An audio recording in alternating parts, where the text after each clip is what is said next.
Welcome back to Create Wealth Through Franchising Podcast and Kim Daly TV. In my studio today, a new friend, not so new. I met him earlier this year. His name is John Glazier. He is a franchisee with Hello Sugar. John, welcome to the studio of Kim Daly TV. Thank you. This is awesome. It's my first time on TV. Well, welcome. And you are now world famous, John.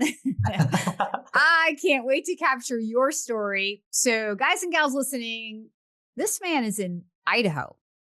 Yeah. Not a capital, but in Star, Idaho. What I love about that, and the reason I'm pointing it out is I think there's a misconception about franchising that it only works in big markets. It won't work in my hometown. So John's going to tell us a little bit about his journey to becoming a Hello Sugar franchisee in Star, Idaho. There we go. John, start at the beginning.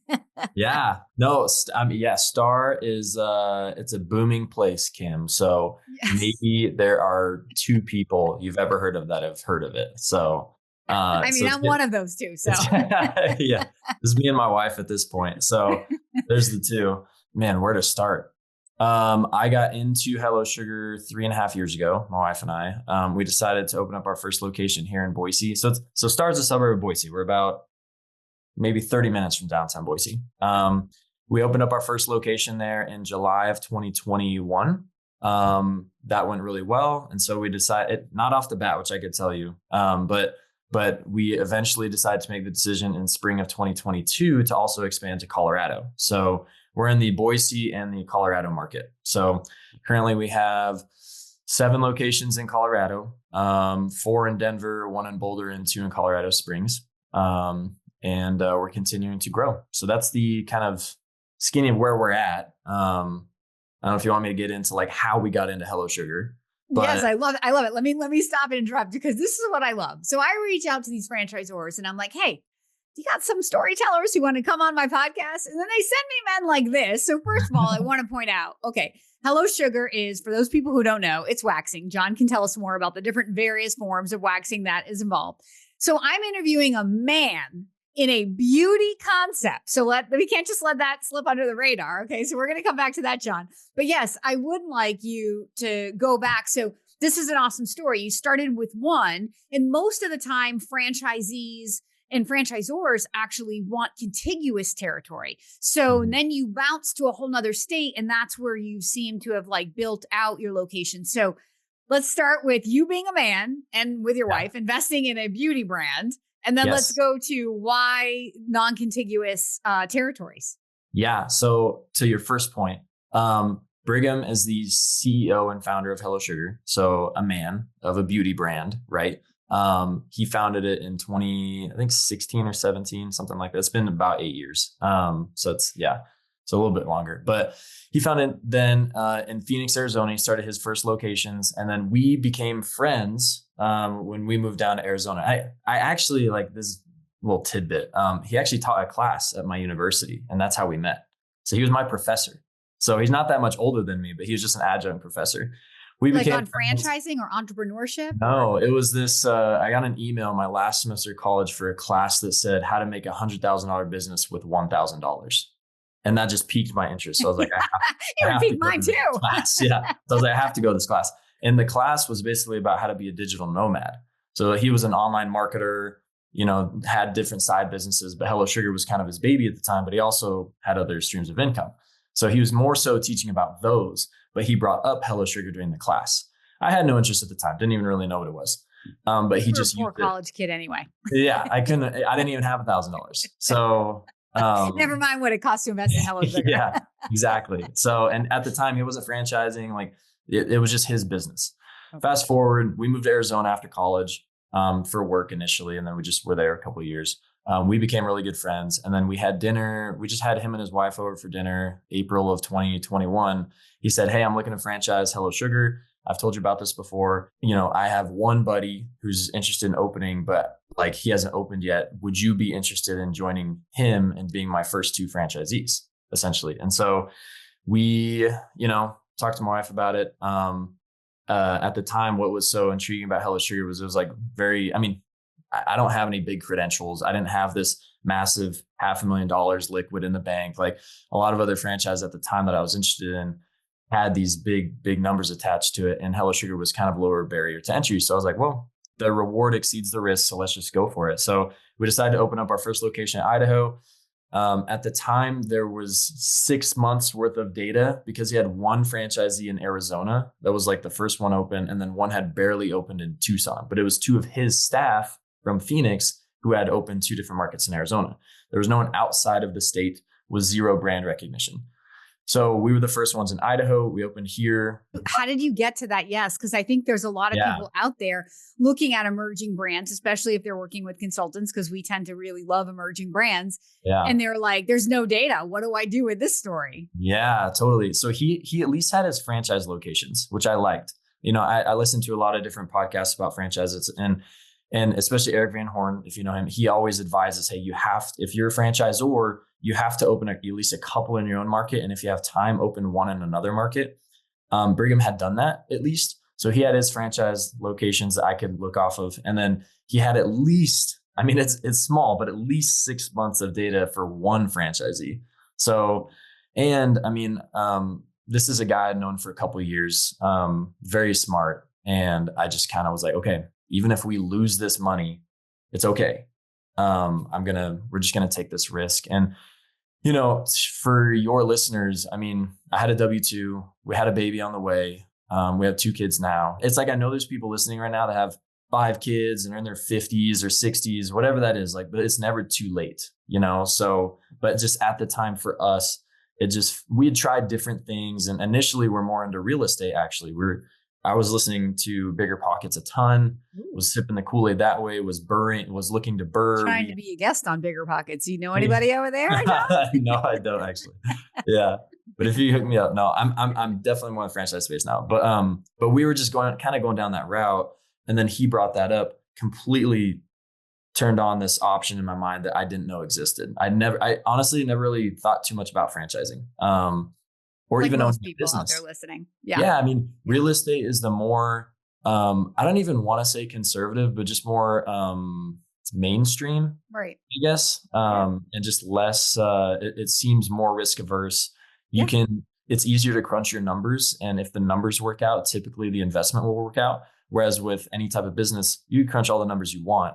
But a lot of times it could be either plus or minus whatever those are, right? Unless you show up to execute exactly the right things, those numbers mean diddly, which is the whole reason I wanted you to answer that question of how did you make sense of the numbers? It doesn't really matter, people, what the numbers are. Yeah. You are the biggest determining factor of your success in your franchise. So you find people who have a track record. You look at systems and go, okay, I'm going to apply myself to their systems and tools.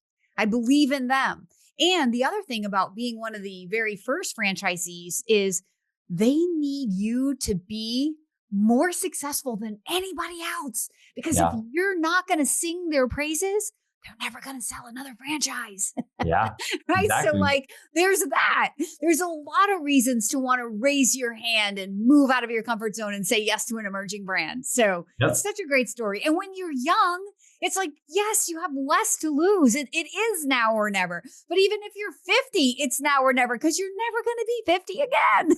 Yeah. When you're 60, you're going to wish you did it when you were 50. Yeah, exactly. And to your point with emerging franchises too, it's like you can join a fully developed franchise and get maybe 1 or 2 territories. With an emerging brand, if you feel confident in the concept and there's at least some numbers, so there's some due diligence you could do, maybe 1 or 2 owners at least that you could talk to, or at least have a great relationship with a franchisor, there's more opportunity for territory if that's what you want, right? And so that's to me anyways, that's a huge benefit of dealing with emerging brands is they're way more, they customize your package and what you're looking to do more so than someone who has 100 franchisees lined up and you're trying to be the next, Wendy's or Burger King. It's just very, very different. So you're treated as part of the business, right? Instead of just an additional person. And so, okay, so you planted roots in Idaho.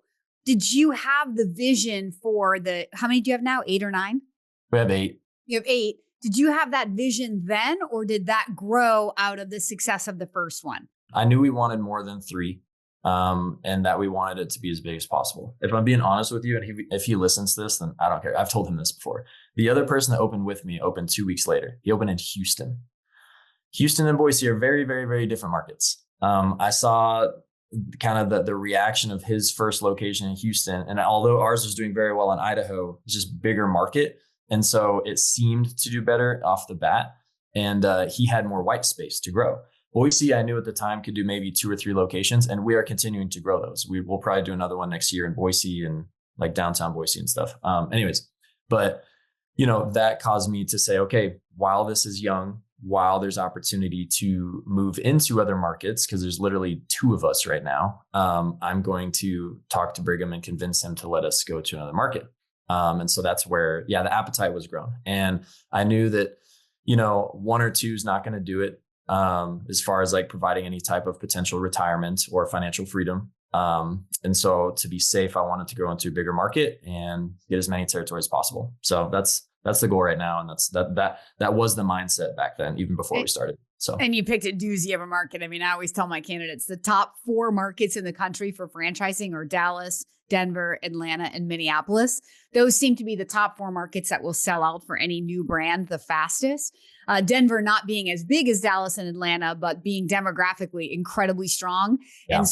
And with a smaller market, maybe like where Dallas can hold 25 or 30 stores of something, depending on like the area you get around your store. Denver may only hold 12 or 15 because of the mountains. Yeah. But so that makes it go even that much faster because that's like, 3 owners who all come in and pick 3 territories. Yeah. And that's 9 territories out of 12. And so then the next guy coming in is like, all the good stuff's taken, right? Like inevitably that's what happens. So it can definitely go very, very quickly in an emerging brand and market like Denver. Yeah. So good for you for having that vision and capturing that. So tell us some of the lessons you've learned about opening it in an area where you grew up versus traveling to Denver and basically building from dead zero, like no network. So I actually grew up in California.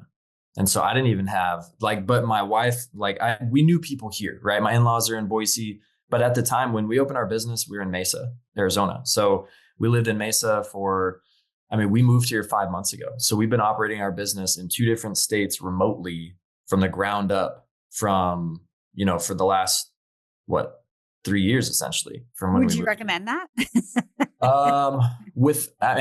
Again, I'm not going to pitch Hello Sugar to anybody. I'm here more just to talk, but I will say a huge advantage of the Hello Sugar system is that we have offsite reception and then they handle most of the marketing. I don't really do the marketing. So those are 2 huge things that you usually need to figure out in your local market and get a vendor or figure out a reception team and just additional hires. We didn't have to worry about that. And so one of the main pitches at the time was actually that you could do it remotely very easily. And so and it still is today, but although they prefer to have owners in the market, that was one of the pitches. And so now being here, it's so much easier to just go visit the shops. I was there yesterday helping install a security system. And there's a lot of benefits that come from being here. I couldn't choose Mesa at the time. So I had to choose the market outside of it. And I wanted one I was at least somewhat familiar with. Now that did help because my in-laws helped with random things. And, I knew people in the area to help. But Denver, we didn't know anybody. I had been to Denver. I don't even know, maybe once, right? Ever. And I don't even remember what it was for, but it was forever ago. I went to Colorado Springs once for a track meet anyways in college. So never really been there. But our decision was, hey, we know we're going to have more kids. I don't want to be traveling super far every time we make a business trip. And we know we're going to end up on the West Coast somewhere. So I'm not going to go to Miami or Chicago or Dallas or whatever that looks like. So let's go west of the Mississippi. What's a good market that's not on the coast? Because, there's varying reasons to not open in California and stuff. Just laws are more difficult, right? So Colorado just seemed like a good fit. So anyways, that's where we chose. And we, at the time, knew we wanted to grow organically, just kind of with our own capital. So it was a market size at the time that felt like we could grow on our own. And that's kind of how it's worked out. So it was all very intentional, but it's a short flight for me now. But to get back to your original question, building systems remotely, it's hard. I mean, it's hard. You really put a lot of trust in people. You know, we have 26 staff members right now working as we speak. And, you know, I'm trusting a manager that I've known for 6 months, really, you know, no prior relationship, to just run everything. And there's just a certain amount of trust and control that you have to give up in order to operate remotely. So it's not for everybody. For me, I like it though. There's a lot of candidates in my process right now who describe themselves as control freaks, right? And I'm like, yeah, but you can learn, you know, and they're like, I don't know anybody to hire this person and I'm going to leave my business in their hands. And to your point, it's like, look, if you want to build wealth, you can't control it all. The thing you're controlling is your leadership over the team, right? Yeah. So if you're worried about being a great leader, maybe take a class, read some books on leadership. Go inside yourself and figure out like what kind of boss you would give, you know, your heart and soul to, and be that boss for your people. Yeah. Like there's answers to the problems if you start asking those questions. But you're typically not going to find them maybe out on your own if you've never owned a business before. And that's even speaks just to the whole community that we have here in franchising, working with consultants. And then what we call validation, where when you're in the process of exploring a specific brand, you get to go out and you get to meet the Johns of the world who are in process of opening, you know, stores and continuing to open more, and to find out their why and what's motivating them. Why are they putting so much money into one brand? Why not diversify? How do you do it across multiple states? So the answers to the questions you have about any franchise typically can be found within the franchise system if you're willing to go and ask. It doesn't mean you have to make them right, what the answers you hear, but at least you hear the answers, right? And maybe you will be able to make them right. And maybe you will be able to say yes to your dream and own a business and create that future of freedom for yourself. That's the whole goal. That's the goal of this show, to inspire you on the sideline to want that for yourself and to believe that it is possible. Yep. So I wanted to tie some loose ends. So we know that this particular brand is big in technology. And you mentioned that this guy was a professor. And that's what drove you to that class, right? Turn $1,000 into $100,000 as a tech digital nomad. So is that how he literally created like this brand? I'm just curious from the back end, was this particular franchise built off of the technology that this founder, Brigham, had worked out for this other business idea? He knew that he was really good at marketing, and that was like his number one skill. And so the business was built off of at least a foundation of, hey, I've heard that this works.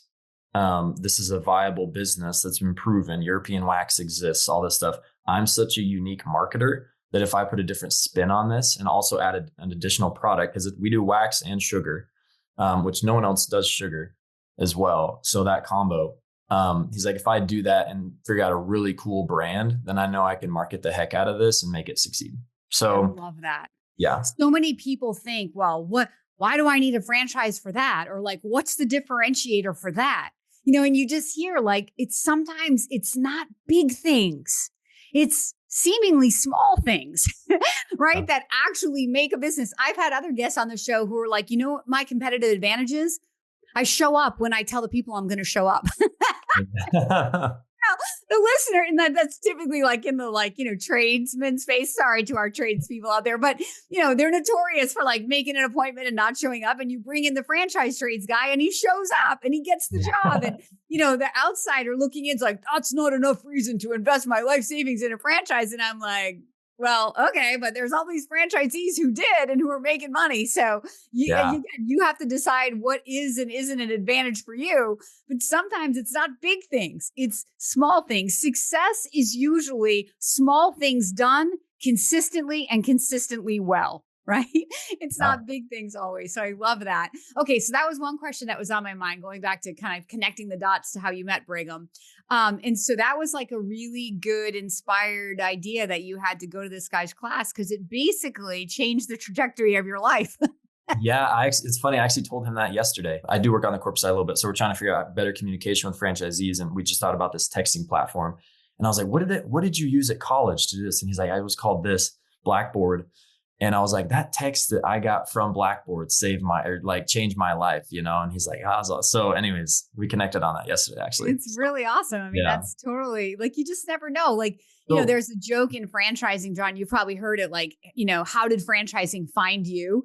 People just don't wake up and go, oh yeah, my dream is to get into franchising, right? It's like something's happening in your life and you want more. You got laid off. You're just tired. I met a couple this morning in Virginia, and the guy's traveling with a government contract job, and he's got a 16-year-old daughter. He's missed most of her life, and he's just worn out and tired. And he's just like, I can't do it anymore, right? I've got to create something different. So like, that's a very common story. You end up at some point in your life and you're just like, there has to be something better. And that's, again, the point of Kim Daly TV, where we're having this conversation so that you find this inspiring video and go, wow, I didn't think about franchising. I thought I needed an MBA. I thought I needed to have business ownership experience. I thought I needed $1 million. I thought franchising was only McDonald's and Chick-fil-A, and I'm not interested in food. So everybody out there, a lot of people out there have these limiting beliefs. Whole point of 1,000 videos on Kim Daly TV, to bust through those limiting beliefs and help you see that, like, pretty much everybody in this industry came to the idea of a franchise at some crossroad in their life, or because they knew somebody who was successful, right? Or they had a friend who said, hey, come to this seminar Kim Daly's hosting. I'm just going to go learn about franchising. And next thing you know, they're both franchisees. That's a true story. It just happened. Oh, that's awesome. So you don't have to be an expert when you come to this world. You just have to have the desire to explore, because something in your life is not quite right. You're looking for something more: freedom, busting through a glass ceiling, systems that help you feel more supported than entrepreneurship ever would, a community to be involved in, the idea that you're part of something bigger than yourself, building a national brand, not just a mom and pop brand. Both are good. We need both. Not putting down the mom and pop entrepreneurs, just different. And then going back to this conversation, the idea that you can build and scale wealth, which is really, really challenging as an entrepreneur without the right vehicle, right? Most entrepreneurs never get there. They toil and they run out of money, or they run out of energy. But yet most franchisees do get there, especially if they have the vision. So bringing it back to your story, John, one thing I was really dying to ask, because you're a young guy. So how, without getting like too granular on this answer, how have you been able to afford like all 8 stores? In how many years have you been in this now? 3.5. Yeah. So 8 stores in 3.5 years. So is this like mostly through SBA loans? The business model makes it to where it's more affordable. We start off in salon suites. And so we operate in like a Phoenix Salon Suites or Sola Salon Suites first, and then we move into a storefront. So the 7 locations we currently have right now are 1 or 2 room suites in Colorado that we're working on transitioning to storefronts.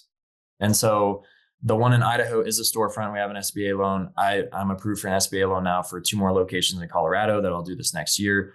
But really, you kind of plant your flag in a 10 by 10 little room, and you operate your business. You get to a good chunk of revenue to the point where when you move into a storefront, you're like break even already, if not profitable. And then from there, it removes a lot of that risk from the area, right? If you didn't know if it was going to work or whatever. So getting into these is a lot more affordable. Now, still, it still costs money. We had, a place that we sold, put a chunk of it into the business. We had a HELOC. We used credit cards, like just all this stuff that you would do if you just being gritty with it. And we just saw the opportunity, so just wanted to seize it. So it's so inspiring. Yeah, it's so great. Again, for your listeners, it's not like I'm this. It's not like I'm a CEO of some big company and have stacks to spend. I'm just a normal guy. But this model in particular has made it to where I can expand and grow. And now we've for the last while, we've been using the profitability of the business to grow. I haven't taken on any investment, but there's pros and cons behind that as well. If you have investors, that's a good way to grow. If not, then maybe you just don't grow as many. But yeah, we just had to do what we had to, and I'm not saying that didn't come with some financial stress though. I think that initially, we grew maybe a little too quick, and we were kind of living on the razor's edge for a little bit, and I learned a lot of lessons in that time, and we're out of it. But I might not want to go through that stressful of a time again, right? So I do think there's controlled growth, and it's cool that we have 8. That's awesome. But at the same time, if you had 4 that were incredibly profitable, like you could be working from a place of control there as well. And I think that that's just as valuable. So I mean, I'm smiling from ear to ear. If you're not watching the video, that I'm so glad I dared to ask you that question. That was such an inspiring answer. So, because going back to the go-to-market strategy, like I knew that about Hello Sugar, obviously, because it's in my inventory. But for those out there, hopefully you caught that. I mean, look, again, when you're looking at like, why does the world need another, sugaring place or waxing place? Don't stop yourself right there, right? Like, first of all, come to Kim Daly and I'll match the opportunity to you. But sometimes it's the go-to-market strategy that sets the course, that makes this a different and more viable option for you and for your community, right?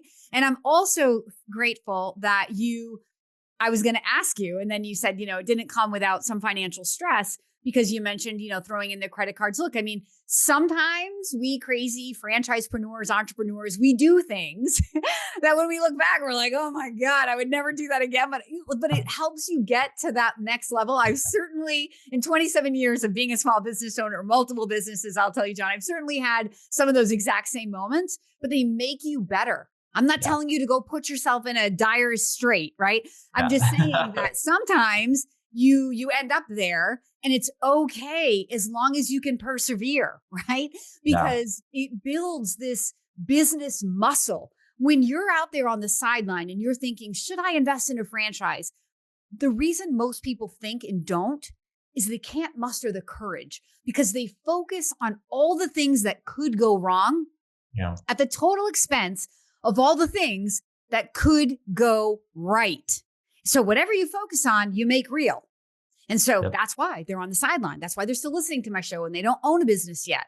So if that's you and you're shaking your head, okay, now's the time to click the link below and reach out to Kim Daly, because I'm going to help you focus, number one, on systems that have people like this, who you can validate a real story to. I'm going to connect you to inspiring systems with leaders and owners who have a track record, or maybe don't, because that's exciting to you to be part of an emerging brand. So we're going to get to know each other, and I'm going to learn what's important to you. And with my 22 years of experience and relationships in franchising, I'm going to curate that list. So the companies you start dating, because that's what we call them here at Kim Daly TV, blind dates, they match your criteria. And then from that small list, you're going to start to make decisions very quickly as you get up the learning curve and get that funnel down to a manageable 1 or 2 concepts. That's what I'm here to do. And you don't ever pay me for all this. I get paid by the franchisors of the world for bringing amazingly qualified, motivated, financially ready people listening to Create Wealth Through Franchising Podcast and Kim Daly TV to their table. So that's why they pay me to do this. So if you have been talking yourself out of it, now's the time to talk yourself into it, or at least take the first step. Follow the link in the description below and let me guide your thoughts and your conversation. Maybe lead you to some more videos on my YouTube channel to help support what's holding you back. This leap does take courage. John said it. I'm telling you. Look, I branched out and started a new company this year myself. I took a loss financially from years I've had, but who cares? I've been happier in 2024 than I can remember being probably in 5 years. You know why? Because I've been sitting on this dream to start this business. But when I first thought about it, I was like, well, why would I want to do that? I have the business that everybody in my franchise dreams of. Why do I want to mess that up? And I knew I would mess it up, right? Because, it's like a candle in a room is dispersed, a headlight in a room is focused. And when you're focused on one thing, you're going to be a lot more productive than when you're dispersed. But I knew that I had to do it. Eventually, I just got so uncomfortable in my comfort that I was like, I'm going to hate myself if I don't at least try. Nothing ventured, nothing gained. Same as you, put myself out on the razor's edge this year. And I literally was just telling my friends, this Thanksgiving, I am so grateful for 2024, mostly for all the things that went wrong.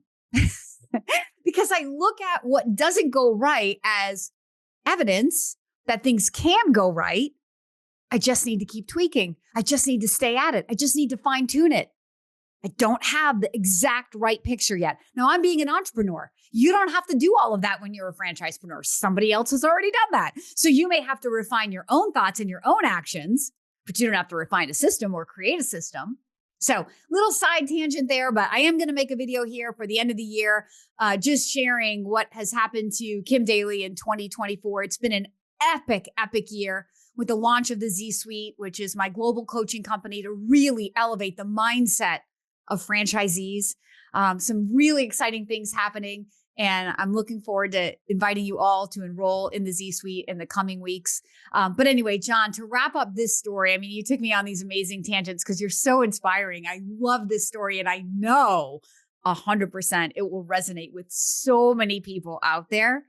I love that you're a man in a beauty business. I love that the founder is a man in a beauty business that busts through so many myths. You're young, you have logic, but you have courage. I mean, there's just so many inspiring things. I mean, God bless you.